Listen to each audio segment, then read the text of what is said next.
Welcome my dear families and friends. இன்றைக்கி நம்ம எதை பற்றி பார்க்க போகிறோம்னு பார்த்தீங்கன்னா, உங்களோட முடி வளர்ச்சியை இயற்கையாக அதிகரிக்கக்கூடிய விட்டமின் சி நிறைந்த பழங்களை பற்றி தான் ஃப்ரெண்ட்ஸ் பார்க்க போகிறோமே. இன்றைய காலகட்டத்தில் இந்த முடி கொட்டு பிரச்சனை ஏன் வருது பார்த்தீங்கன்னா, ஊட்டச்சத்து பற்றாக்குறை தான் ஃப்ரெண்ட்ஸ் காரணமே. கண்டிப்பாக விட்டமின் சி ஒரு அத்தியாவசிய ஊட்டச்சத்து ஆகும். இது ஆரோக்கியமான முடியை பராமரிக்க உதவுகிறது. ஏனெனில் இது கொலாஜன் உற்பத்தியில் முக்கிய பங்கு வகிக்கிறது.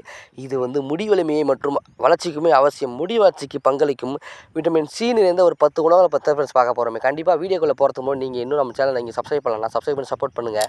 இந்த வீடியோ பிடிச்ச வீடியோக்கு லைக் கொடுத்துட்டு இந்த பயண தகவலை உங்கள் ஃப்ரெண்ட்ஸுக்கு ஷேர் பண்ணி விட்டுருங்க. ஓகே ஃப்ரெண்ட்ஸ், வாங்க வீடியோக்குள்ளே போகலாம். ஆரஞ்சு விட்டமின் சி நிறைந்த ஒரு ஆதாரமாக உள்ளது என்று சொல்லலாம் ஃப்ரெண்ட்ஸ். மற்றும் இந்த ஆக்சிஜனேற்ற அழுத்தத்தை எதிர்த்து போராட உதவும் இந்த ஆரஞ்சு ஆக்சிஜனேற்றங்களை கொண்டுள்ளது. இது முடி சேதம் மற்றும் இழப்புக்கு ஒரு முக்கிய பங்காக இருக்கிறது ஃப்ரெண்ட்ஸ். கொய்யாப்பழம் அதிக விட்டமின் சி கொண்ட பழங்களில் ஒன்றாகும். கொய்யாவை நீங்கள் உட்கொள்வது கொலாஜன் உற்பத்தியை அதிகரிக்க, முடி வளர்ச்சியை ஊக்குவிக்கும் உதவும். எனவே உங்களோட உணவுகளை நீங்கள் கொய்யாவை மறக்காமல் சேர்த்துக்குங்க. ஸ்ட்ராபெரி சுவையானது மற்றும் விட்டமின் சி நிறைந்தது. இது கொலாஜன் தொகுப்பை ஊக்குவிப்பதன் மூலம் மயிர்கால்களை வலுப்படுத்துவதன் மூலம் முடி ஆரோக்கியத்தை அதிகரிக்கிறது.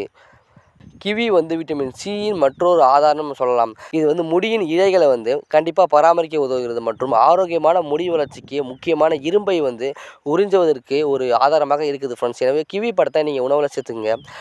பப்பாளியில் விட்டமின் சி மற்றும் விட்டமின் ஏ மற்றும் ஃபோலேட் போன்ற பிற ஊட்டச்சத்துக்கள் நிறைந்துள்ளன. இது முடி வளர்ச்சிக்கு மற்றும் உச்சந்தலையின் ஆரோக்கியத்தை ஆதரிக்கிறது. எனவே பப்பாளி நீங்கள் மறக்காமல் உணவில் சேர்த்துக்குங்க. அன்னாச்சி பழத்தில் விட்டமின் சி மற்றும் புரோமோலைன் என்ற நொதி உள்ளது. இது உச்சந்தலையில் சுழற்சியை மேம்படுத்தவும் முடி வளர்ச்சியை ஊக்குவிக்கவும் உதவும். எனவே நிறைய பேர் பார்த்தீங்கன்னா உச்சந்தலையில் அதிகமாக முடி கொட்டும் ஃப்ரெண்ட்ஸ். அதாவது உச்சந்தலையில் சொட்ட விழ காரணமாக இருக்கும். அவங்க எல்லாமே இந்த அன்னாச்சி பழத்தை நீங்கள் எடுத்துக்கும் போது உங்களுக்கு முடி கொட்டும் பிரச்சனையை தவிர்த்து உங்களுக்கு புதிய முடிகள் வளர்கிறது ஃப்ரெண்ட்ஸ். மாம்பழம் சுவையானது மட்டுமல்ல, விட்டமின் சி நிறைந்தது. இது கொலாஜன் உற்பத்தி ஆதரிக்கிறது மற்றும் ஆரோக்கியமான முடி வளர்ச்சிக்கு பங்களிக்கிறது. எனவே இந்த மாம்பழங்கள் நீங்கள் சீசன் டைமில் கண்டிப்பாக மறக்காமல் நீங்கள் சாப்பிடுங்க. திராட்சை பழம் என்பது விட்டமின் சி அதிகமுள்ள ஒரு சிட்ரஸ் பழமாகும். திராட்சை பழத்தை நீங்கள் உட்கொள்வது மயிர்கால்களை வலுப்படுத்தவும் ஒட்டுமொத்த முடி ஆரோக்கியத்தையும் மேம்படுத்தவும் உதவுகிறது. எனவே திராட்சை பழத்தை நீங்கள் கண்டிப்பாக உங்கள் டயட்டில் நீங்கள் சேர்த்துக்குங்க. எலுமிச்சை விட்டமின் சி நிறைந்த ஒரு பல்துறை பழமாகும்.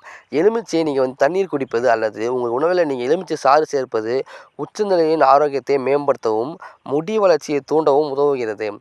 ஆம்லா விட்டமின் சி மற்றும் ஆக்சிஜனேற்றத்தின் ஒரு சக்தி வாய்ந்த மூலம்.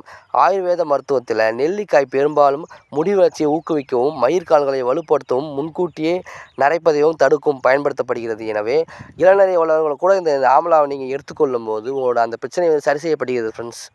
கண்டிப்பாக இப்போ நம்ம பார்த்த இந்த 10 விட்டமின் சி நிறைந்த உணவுகளை நீங்கள் உங்கள் டயட்டில் எடுத்துக்கொள்ளும் போது உங்களுக்கு முடி கொட்டு பிரச்சனை எல்லாமே தவிர்க்கப்பட்டு புதிய முடியை வளர வைக்கவும் உதவுகிறது ஃப்ரெண்ட்ஸ். எனவே இந்த 10 உணவுகளை நீங்கள் எடுத்து பயன்பெறுங்க ஃப்ரெண்ட்ஸ். ஓகே ஃப்ரெண்ட்ஸ், அடுத்த வீடியோ சந்திப்போம். தேங்க்யூ.